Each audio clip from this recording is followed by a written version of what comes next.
நமஸ்காரம். என்னைக்குமே இன்ஸ்பிரேஷன் கொடுத்துட்டே இருக்கு. சரி, நம்ம ஒவ்வொரு வாரம் வரும்போதும் ஒவ்வொரு புதிய விஷயத்தை கத்துக்கிறோம் இல்லையா? இந்த வாரம் நம்ம என்ன கத்துக்க போறோம் அப்படின்னா, வெற்றிக்கான 5 வழிமுறைகளை கத்துக்க போறோம். என்ன கத்துக்க போறோம்? வெற்றிக்கான 5 வழிமுறைகள். ஒருத்தன் வெற்றி பெறணும் அப்படின்னா அவன் இந்த 5 விஷயத்தை தெரிஞ்சுக்கணும் அப்படின்னு சொல்றாங்க. என்ன அந்த 5 விஷயம் அப்படின்னு கேட்கும்போது, இது நம்ம பகவத்கீதையில இருந்து அடுத்து சொல்றோம். பட் அது இன்னைக்கும் அது என்ன ஆகுது, அப்ளை பண்ணக்கூடிய விதமா தான் இருக்கு. ஸோ அதுல முதல் விஷயம், வெற்றிக்கான முதல் விஷயம் நம்ம எடுத்துக்கா புரிஞ்சுக்கணும். முதல்ல பயம் அப்படிங்கிறது ஒருத்தனுக்கு இருக்கக்கூடாது. அதுக்கு முன்னாடி ஒரு விஷயம் சொல்றாங்க. வெற்றிக்கான முதல் விஷயம், முதல் காரணம் என்னவா இருக்கணும் தெரியுமா? நம்முடைய இலக்கு சரியான இலக்கா இருக்கணும். நம்முடைய குறிக்கோள் சரியான குறிக்கோளா இருக்கணும். ஏன்னா வெற்றி அப்படிங்கிறது திருடுறத கூட வெற்றி அடையலாம். அதுக்கு பிளான் போட்டா அது நல்ல வெற்றியே கிடையாது. நல்ல வெற்றி அப்படிங்கிறது என்ன அப்படின்னா, நம்முடைய குறிக்கோள் சரியா இருந்துச்சுன்னு வச்சுக்கோங்களேன், அதற்கு நம்மளை சுத்தி இருக்கக்கூடிய இயற்கையை என்ன பண்ண நம்மளுக்கு ஹெல்ப் பண்ணுவோம். கடவுள் நம்மளுக்கு ஹெல்ப் பண்ணுவார். முயற்சி திருவினையாக்கும், முயற்சியின்மை என்னவா தெரியுமா தெரியாது திருக்குறள் இது. முயற்சி திருவினையாக்கும், முயற்சியின்மை இன்மை புகுத்து விடும். யார் சொன்னது? கம்பரா சேக்கிலாரா? திருவள்ளுவர் சொன்னாரா? திருக்குறள் எழுதினாரா? எல்லாம் தெரியும்ல. ஓகே, முயற்சியை பத்தி அவர் என்னெல்லாம் சொல்லியிருக்காரு? முயற்சியை பத்தி அவர் என்ன குறள் சொல்லியிருக்காரு? என்னது? முயற்சி உடையார் இகழ்ச்சி அடையார். ஏலே, இது எப்ப திருக்குறள்ல வந்தது? நல்ல ஆளுங்களே நீங்க. நாங்களே நிறைய குறள் எழுதிருக்கோம் தெரியுமா? ஆட்டலில் ஆட்டல், மாவாட்டல், அவ்வாட்டல், ஓட்டலில் மாட்டப்படும், எப்பொருள் யார் யார் பாக்கில் வைக்கப்படுமோ அப்பொருள் அப்போதே பிற்பாக்கில் எடுக்கப்படும், அகர முதல் எழுத்தெல்லாம் தகர சிலையிலே எழுதி பழகு. நாங்கள் நிறைய குறள் எழுதியிருக்கோம். நாங்களும் திருவள்ளுவர் தான். அந்த மாதிரி எழுதாதீங்க. திருவள்ளுவர் முயற்சியை பத்தி வேற என்ன சொல்லியிருக்காரு தெரியுமா? இருக்காது. தெய்வத்தால் ஆகாத முயற்சி தன் மெய்வருத்த கூலி தரும் சொல்லியிருக்காருல. அது போல கடவுள் யாருக்கு உதவி பண்ணுவார் அப்படின்னா, யார் முயற்சி பண்றாங்களோ அவங்களுக்கு தான் என்ன பண்ணுவாரு? உதவி பண்ணுவார். இங்க இந்த பக்கம் முயற்சி பண்ணாம சோம்பேறிகளா உட்கார்ந்து இருந்தா கடவுள் என்ன பண்ண மாட்டாரு? சோம்பேறிகளுக்கு உதவி பண்ணவே மாட்டாரு. ஏன்னா கடவுள் மேல குற்றமா வாரி போயிடும். ஒருத்தன் சோம்பேறியா கோயில உட்காந்துருக்கான், அவன் நல்லா சோத்தை போட்டு வளர்த்துட்டு இருக்கான் அப்படின்னா கடவுளை தான் ஃபர்ஸ்ட் திட்டணும். இல்லையா? கடவுள் அப்படிப்பட்ட சோம்பேறிகளுக்கு உதவியே பண்ண மாட்டார். ஏன்னா கடவுள் என்னதான் பண்ணிட்டு இருக்காரு? என்னைக்குமே வேலை பண்ணிட்டே தான் இருப்பாரு. கடவுள் சும்மாவே இருக்க மாட்டார். கிருஷ்ணரே சொல்றாரு, எனக்கு வேலை சொல்றோம் ஒருத்தனும் கிடையாதுப்பா. நமே பார்த்தாஸ்தி கர்த்தவியம் திரிசுலோகேஷ கிஞ்சன நானவாப்தம் அவாப்தவியம் வர்த்தயேவச கர்மணி அப்படின்னு சொல்லி சொல்றார். பகவானுக்கு வேலை சொல்றோம் யாருமே கிடையாது. வேலை செஞ்சு அவருக்கு அடைய வேண்டிய விஷயம் ஒன்றும் கிடையாது. இருந்தாலும் என்ன தெரியுமா சொல்றாரு பகவான்? நான் எப்பயும் என் வேலையை பண்ணிக்கிட்டே இருப்பேன்னு சொல்றாரு. பகவானுடைய வேலை என்னது? பகவானுடைய வேலை என்னது? உலகம் யாவையும் தாமுல வாக்கலும் நிலை பெறுத்தலும் நீக்கலும் அழகிலா விளையாட்டுடைய தலைவர் யாரவர் அன்னவர்க்கே சரணாங்களே அப்படின்ட்டு ஒரு சைனீஸ்ல இருந்து ஒரு புலவர் சொல்லியிருக்காரு. தெரியுமா? சைனீஸ் புலவர் சொன்னது அப்படின்னு சொன்னவர். அப்படியே அவரா சொன்னாரு. இது கம்பராமாயணத்துல வரக்கூடிய முதல் பதிகம். நம்ம தமிழ்ல படிச்சிருப்போம். 5 மார்க் கேள்வி வரும். படிச்சு அதுல எழுதி 3.5 மார்க் வாங்கிட்டு பாஸ் பண்ணிட்டு வந்துட்டோம். அதுக்கப்புறம் அது அப்படியே மறந்து போயிடும். அவர் சொல்றாரு, கடவுளுடைய வேலை என்ன தெரியுமா? உலகத்தை படைத்தல், காத்தல், அழித்தல் அப்படின்ற இவ்வளவு பெரிய வியாபாரம் பண்ணிட்டு இருக்காரு. இவ்வளவு பெரிய வியாபாரம் தினசரி பண்ணிட்டு இருக்காரு. நம்ம ஒரு கடையை வச்சு மேனேஜ் பண்றதே நம்மளுக்கு ரொம்ப பெரிய கஷ்டமா இருக்கு. சஞ்சீவ சராம தானே? ஒரு கடையை வச்சுக்கிட்டு ஒரு 40 பேரை வச்சுக்கிட்டு நான் படுற பாடு படாத பாடு இருக்குன்னு அவர் சொல்றாரு. ஆனா பகவான் என்ன பண்றாரு அப்படின்னா, எத்தனையோ பிரபஞ்சங்களை படைக்கிறாரு, எத்தனையோ ஆத்மாக்களை பார்த்துக்கிறாரு, எத்தனையோ காரியங்களை பண்றாரு, எந்த விதமான பிரச்சனை எல்லாம் பண்ணிட்டு இருக்காரு. 24/7 365 days என்ன பண்ணிட்டு இருக்காரு? அவர் கண்டினியூஸா ஒர்க் பண்ணிட்டே இருக்காரு. மனுஷங்க நடந்துட்டு தான் இருப்பாங்க. இங்க பாருங்க, யாராவது தலைகள் நடந்தது நான் சொல்றேன், அப்ப நீங்க அவங்களை வேடிக்கை பார்க்கலாம். ஓகேவா? இதெல்லாம் இங்க மட்டும் பார்த்துட்டு இருக்கு. அப்ப கடவுளை என்ன பண்றாரு? இன்னைக்குமே என்ன பண்ணிட்டு இருக்காரு? எப்பயும் பிஸியா தான் இருக்காரு இல்லையா? அப்ப நாம என்ன பண்ண? என்னைக்குமே நம்மள பிஸியா வச்சுட்டு இருக்கோம். எதுல பிஸியா வச்சுட்டு இருக்கணும்? எது தேவையோ அதுல பிஸியா வச்சுக்கணும். நாங்களும் பிஸியா தான் சார் இருக்கோம், போன்ல பிஸியா தான் இருக்கும் அப்படின்னு சொல்லக்கூடாது இல்லையா? நம்முடைய வாழ்க்கையில் நமக்கு எது முன்னேற்றத்தை கொடுக்குமோ, நமக்கு எது பிரயோஜனமான விஷயம், அதில் நம்ம என்ன பண்ண என்னைக்குமே பிஸியா இருக்கும். அதில் நம்ம யாரும் பிஸியாக இருக்கிறது கிடையாது. பிரயோஜனம் இல்லாத விஷயத்துல என்ன பண்ணுவோம்? பிஸியா இருக்கும். சாப்பிட்றது 5 நிமிஷம் கப கபன்னு கோழி கொத்துற மாதிரி வாயில போட்டு போயிடும். போனை பார்க்கறது மட்டும் 2 மணி நேரம். இல்லையா? ஸோ எதுக்கு டைம் கொடுக்கணும், அந்த டைம் கொடுக்க மாட்டோம். அப்பா அம்மா கிட்ட பேசுறதுக்கு 5 நிமிஷம், தேவையில்லாம எவனோ ஒருத்தர் ஃபோன் பண்ண, எவ்வளோ ஒருத்தர் ஃபோன் பண்ணுவான், யாரே தெரியாது, 1.5 மணி நேரம் ஃபோன் பேசிட்டு இருப்போம் இல்லையா? ஸோ அதெல்லாம் காரணம் என்னது, நமக்கு எதுக்கு டைம் ஸ்பெண்ட் பண்ணணும்னே தெரியறது கிடையாது. ஸோ ஃபர்ஸ்ட் விஷயம் என்ன சொன்னேன், வெற்றிக்கான வழி அது மாதிரி சொன்னேன். ஃபர்ஸ்ட் சரியான குறிக்கோள் இருக்கணும்னு சொல்லி சொன்னேன் இல்லையா? சரியான குறிக்கோள் இருந்தா நமக்கு எல்லாம் உதவி பண்ணுவாங்க. யாரு? நமக்கு இயற்கையும் உதவி பண்ணும், கடவுளும் உதவி பண்ணுவார். சரியான குறிக்கோள் நமக்கு சரியா இருக்கும். இப்ப நான் நல்லா சம்பாதிக்கணும் அப்படிங்கிற நம்மளுக்கு குறிக்கோளா இருக்குது. எதுக்காக சம்பாதிக்கணும் அப்படின்ற நம்ம யோசிக்கணும்ல. நல்லா சம்பாரிச்சு இன்னைக்கு போய் நல்லா பீர் குடிக்க போறேன் அப்படின்ற குறிக்கோள் என்ன பண்ணக்கூடாது, சம்பாதிக்க கூடாது. அப்படி சம்பாரிச்சுன்னா கடவுள் உதவி பண்ண மாட்டாரு, இயற்கை உதவி பண்ணாது. நல்லா சம்பாரிச்சு நான் என் குடும்பத்தை பார்த்துக்கிறேன்னு சொன்னா கூட பரவாயில்ல, என்ன போல கஷ்டப்படக்கூடிய 4 குடும்பத்தை பார்த்துக்கிறேன்னு சொன்னா பரவாயில்ல, நான் கடவுளுக்கு ஏதாவது சேவை பண்ணணும்னு நினைச்சா அது இன்னும் உயர்ந்த குறிக்கோள். இப்படிப்பட்ட உயர்ந்த குறிக்கோளோட நீங்க ஒரு காரியம் பண்ணீங்கன்னா அதற்கு யாரெல்லாம் உதவி பண்றாங்களா? இயற்கை உதவி பண்ணும், கடவுள் உதவி பண்ணுவாங்க. இது முதல் குறிக்கோள். நாம் தெரிஞ்சுக்க வேண்டியது முதல் விஷயம், முதல் சீக்ரெட். வெற்றிக்கான முதல் சீக்ரெட் என்னது? என்ன குறிக்கோள்? சரியான குறிக்கோள். அது சொல்லுங்க. குறிக்கோள் சொல்லாதீங்க. திருடனை கூட தான் குறிக்கோள் இருக்கு, இன்னைக்கு பேங்க் லூட் பண்ணும் அப்படிங்க, அது சரியான குறிக்கோளே கிடையாது இல்லையா? அப்ப சரியான குறிக்கோள் அப்படிங்கிறது முதல் விஷயம். உங்க வாழ்க்கையை நீங்க யோசிச்சு பாருங்க. நான் என்னுடைய குறிக்கோள் சரியா வச்சிருக்கேன். நீங்க ட்ரெஸ் பண்ணா கூட யாருக்காக ட்ரெஸ் பண்றேன்? அவனுக்காக, அவளுக்காக, அவங்கள அட்ராக்ட் பண்றது, இவங்களை அட்ராக்ட் பண்றதுக்காக ட்ரெஸ் பண்றேன்னா இல்ல இந்த மாதிரி நீட்டா ட்ரெஸ் பண்ணிட்டு போனாதான் நான் ப்ரெசன்டபிளா இன்னைக்கு என்னுடைய கஸ்டமர்ஸோட பேச முடியும் அப்படிங்கிறதுக்காக ட்ரெஸ் பண்றேன். நம்ம ஆலோசனை தான் இருக்கு எல்லாமே. ட்ரெஸ்ஸிங் ஒன்று தான். இப்போ நானும் ட்ரெஸ் பண்ணுவேன், நான் நல்லா ட்ரெஸ் பண்ணுவேன். பட் என்னுடைய நோக்கம் என்ன தெரியுமா? இந்த மாதிரி நான் ட்ரெஸ் பண்ணால் கிறிஸ்டனுக்கு பிடிக்கும், இந்த மாதிரி ட்ரெஸ் பண்ணாதான் நான் பேசுகிறவங்க என்னுடைய பேச்சை கேட்பாங்க, நான் ப்ரெசன்டபிளாக இருப்பேன் அப்படின்ற என்ன பண்ணுவேன், நான் ட்ரெஸ் பண்ணுவேன். இன்னைக்கு மேட்ச் போட்டு போனால் தான் அவங்களுக்குலாம் பிடிக்கும், அவங்கெல்லாம் பார்ப்பாங்க என்ன அப்படின்னு ட்ரெஸ் பண்ணால் தப்பான குறிக்கோள். அது பண்ணவே கூடாது.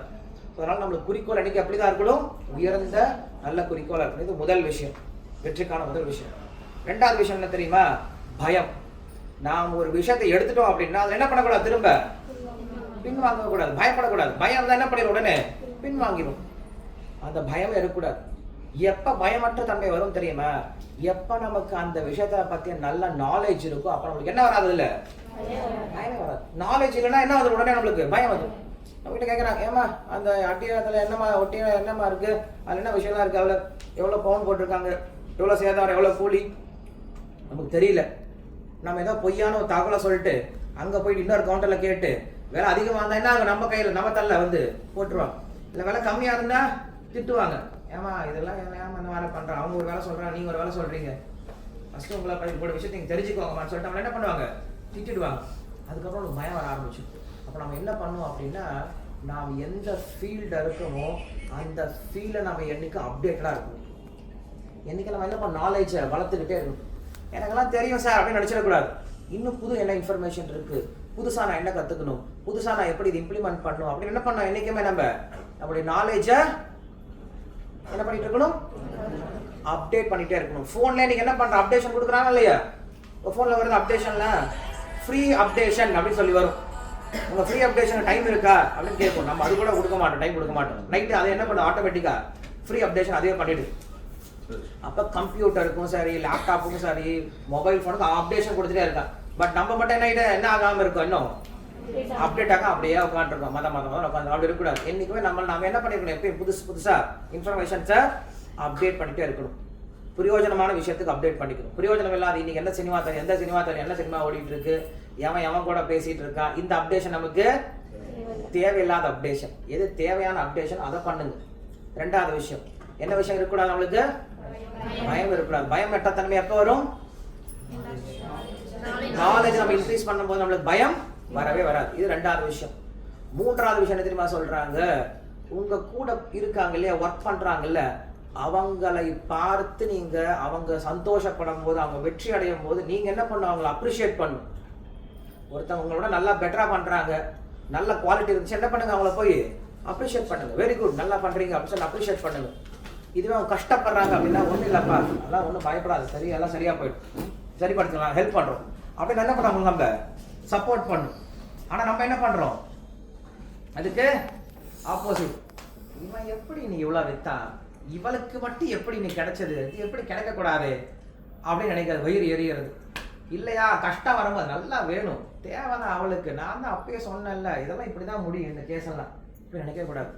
ஸோ இந்த இன்டர்பர்சனல் ரிலேஷன்ஷிப் நல்லா இருக்கும். நம்ம எங்கே வாழ்கிறோமோ, எங்கே வேலை செஞ்சுட்டு இருக்கோமோ, அந்த மக்களோட நம்ம நல்ல உறவு முறையில் இருக்கணும். இது சக்ஸஸ்க்கான மிக முக்கியமான விஷயம் நமக்கு. ஏன்னா அவங்க தான் என்ன பண்ணுவாங்க, சப்போர்ட் கொடுப்பாங்க.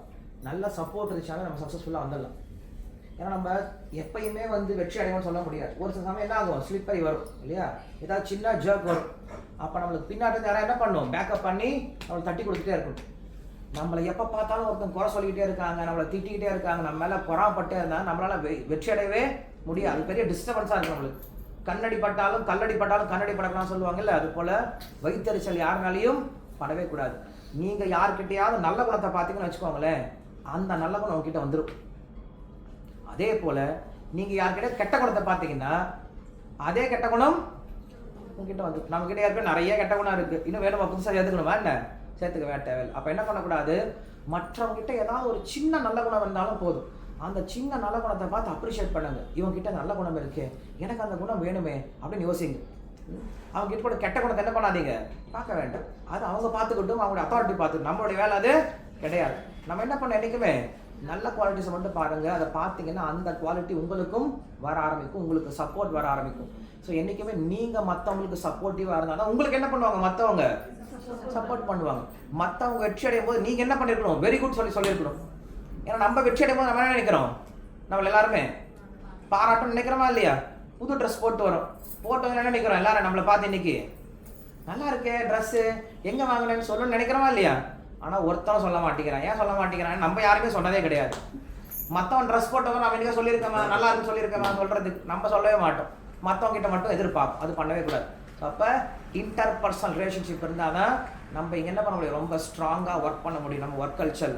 இது மூணாவது சீக்ரெட். என்ன விஷயம், மூணாவது சீக்ரெட்டாக சொன்னேன், அப்ரிசியேஷன் சப்போர்ட் ரெண்டுமே இருக்கும். ஓகேவா, இது மூணாவது விஷயம். நாலாவது விஷயம் என்ன தெரியுமா, உங்கள் கிட்ட இருக்கக்கூடிய நிறை குறைகளை முதல்ல தெரிஞ்சுக்கோங்க. அதே போல் நீங்கள் யாரோட ஃபைட் பண்ணுறீங்களோ அவங்களுடைய வீக்னஸ், அவங்களோட ஸ்ட்ரென்த்தை தெரிஞ்சுக்கோங்க. அப்படி தெரிஞ்சுக்கிட்டா என்ன பண்ண முடியும், கரெக்டாக நீங்கள் மேட்ச் பண்ணி ஃபைட் பண்ண முடியும். உங்களுடைய வீக்னஸே உங்களுக்கு தெரியல அப்படின்னா நீங்கள் போருக்கு போனீங்கன்னா கண்டிப்பாக தோற்று போயிடுவீங்க. அதனால் என்றைக்குமே உங்களை பற்றி நீங்கள் என்ன பண்ணுங்கள், மெஷர் பண்ணி தெரிஞ்சுக்கோங்க. எனக்கு என்னால் இதான் முடியும், உங்களுடைய கெப்பாசிட்டியை புரிஞ்சுக்கோங்க. அதற்கு தகுந்தாற் போல் ப்ளே பண்ணுங்கள், ஜெயிச்சுட்டு வருவீங்க. நீங்கள் ஆழங்கால் விட்டீங்க அப்படின்னா, இடம் தெரியாமல் போனீங்கன்னா கண்டிப்பாக தோற்று போயிடும். ஸோ அதனால் முதல்ல உங்களுடைய கெப்பாசிட்டி தெரிஞ்சுக்கோங்க. நீங்கள் யாரோட ஃபைட் பண்ணுறீங்களோ அவங்களுடைய கெப்பாசிட்டி தெரிஞ்சுக்கோங்க. அதற்கு தகுந்தாற் போல் ஃபைட் ஆரம்பிங்க, ஜெயிச்சிடலாம். இது நாலாவது விஷயம்.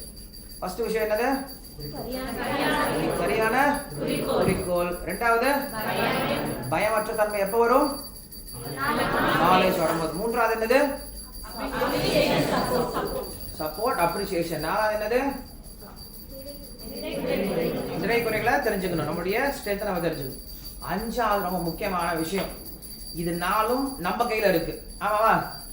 ஆனால் நம்முடைய முயற்சி மட்டும் போதுமா எல்லாத்துக்குமே, நாம் ஒன்று நினைக்க தெய்வம் ஒன்று நினைக்கணும்னு சொல்றாங்கல்ல, அதுதான் உண்மை இந்த உலகத்தில். நாம் இந்த நாளும் பண்ணலாம். அஞ்சாவது ஒரு விஷயம் என்னன்னா பிரார்த்தனைன்னு சொல்றோம், இல்லைன்னா ஆசீர்வாதம் சொல்றோம். இது பெரியவங்களுடைய ஆசீர்வாதம், கடவுளுடைய ஆசீர்வாதம் அப்படிங்கிறது கண்டிப்பாக நம்ம எல்லாத்துக்குமே தேவை. அது இருந்துச்சு அப்படின்னா இந்த நாளும் சக்ஸஸ்ஃபுல்லாக இருக்கும். இது 50% அப்படின்னா, அந்த 50% அப்படின்னா இன்னொரு 50% எங்கிருந்து வருது, நம்மளுக்கு கடவுள் கிட்ட இருந்து, பெரியவங்க கிட்ட இருந்து வருது. மகாபாரத போர் ஆரம்பிக்க போது இந்த பக்கம் பாண்டவர்கள் நிற்கிறாங்க, இந்த பக்கம் கௌரவர்கள் நிற்கிறாங்க. பெரிய போர் மூளை போகுது. பாண்டவர்கள் பக்கத்தில் தலைவர் யாரு, பாண்டவர்கள் பஞ்ச பாண்டவர்கள் தலைவர் யாரு, கிருஷ்ணருக்கு. பஞ்ச பாண்டவர்கள் பற்றி கேட்குறப்பா, பஞ்ச பாண்டவர்கள் 5 பேர். 5 பேர்ல மூத்தவர் யாரு, ராமரா. கலாசிட்ட பொண்ணு வெளில ராமாயணம் சொல்லிட்டு இருக்கி, அந்த பொண்ணால சொல்லிச்சு, மற்றவங்க வாய முடிட்டு இருக்கு. யுதிஷ்டிர மகாராஜன் இல்லையா, தர்மராஜன் சொல்றோம்ல, யுதிஷ்டிர மகாராஜன் அவன் தான் ராஜா. என்ன பண்ணாரு, போர் ஆரம்பிக்க போகுது. அப்போ யுதிஷ்டிர மகாராஜன் எந்திரிச்சு நேரம் ஆப்போசிட் பக்கம் போறாரு. எல்லாரும் பார்த்து பயந்துட்டாங்க. இவர் போய் சரண்டர் ஆனா என்ன ஆயிடுச்சு, போரே முடிஞ்சது. இவ்வளவு கஷ்டப்பட்டு இவ்வளவு பெரிய படையை சேர்த்து இவர் போய் சரண்டர் ஆயிட்டாலும் எல்லாம் வேண்டா போயிருமே சொல்லி எல்லாம் பயப்பட்டு இருக்காங்க. யுதிஷ்டிர மகாராஜர் எந்திரிச்சாரு, நேரா அந்த பக்கம் போனாரு, பீஷ்மருடைய காலில் விழுந்தாரு, ஆசீர்வாதம் வாங்கினார். என்ன ஆசீர்வாதம் வாங்கினாரு, நான் எப்படி உங்களை தோக்கடிக்கிறது? யார்கிட்ட போய் கேட்கறது? அவர்கிட்ட கேட்கிறார், பீஷ்மர்கிட்ட கேட்கிறார். அடுத்து துரோணாச்சாரியர், அவருக்கு காலில் விழுந்து கும்புறார். அவர்கிட்ட இதே விஷயம் தான் கேட்கிறார், நான் அவங்களை எப்படி தோக்கடிக்கிறது அப்படின்னு சொல்லிட்டு. அப்போ பீஷ்மரும் துரோணரும் சொல்றாங்க, நீ இப்போ வந்து ஆசீர்வாதம் வாங்கினல்ல, இந்த ஒரு காரணத்தால என்னை ஜெயிச்சிடலாம். இதுவே நீ என்கிட்ட ஆசீர்வாதம் வாங்காமல் இருந்தேன்னா நானே உனக்கு சாபம் கொடுத்துருப்பேன், நீங்கள் தோற்று போயிருன்னு சொல்லிட்டு அப்படின்னு சொல்லி சொன்னார். அப்போ கிருஷ்ணரே கூட இருந்தாலும், எவ்வளோ பெரிய படை இருந்தாலும், நமக்கு குருவுடைய கருணை, பக்தர்களுடைய கருணை, பெரியவங்களுடைய ஆசீர்வாதம் இல்லை அப்படின்னா கண்டிப்பாக என்ன ஆகிடும், நம்மளுக்கு தோல்வி தான் வரும். ஆனால் இது கடைசி விஷயமா சொல்கிறாங்க, 5வது விஷயமா சொல்கிறாங்க. என்னது? ஆசீர்வாதம், பெரியவங்களுடைய ஆசீர்வாதம் அப்படிங்கிற முக்கியம். ஸோ இந்த 5 விஷயம் நம்மளுடைய சக்ஸஸ்க்கு முக்கியமான பிரின்சிபலாக இருக்குன்னு சொல்லி சொல்கிறாங்க. 5 புரிஞ்சுக்கிட்டீங்களா? நோட் பண்ணி வச்சுக்கிட்டீங்களா எல்லாருமே? பல இதில் ஆட்டிருக்கீங்க, பார்க்கலாம். நான் நோட்டை வாங்கி பார்க்குறேன், இனிமேல் வரும்போதெல்லாம் என்ன எழுதிருக்கீங்கன்னு பார்க்குறேன். ஸோ இங்கே நம்ம என்ன பண்ணுறோம், சீக்கிரம் ஃபினிஷ் பண்ணிட்டோம். இப்போ கொஞ்சம் நேரம் என்ன பண்ணலாம், எல்லாரும் எந்திரிச்சு எக்ஸசைஸ் மட்டும் பண்ணிடலாம். எல்லாம் எந்திரிச்சு போகலாம், டக்கு டக்கு டக்கு டக்கு. What's first.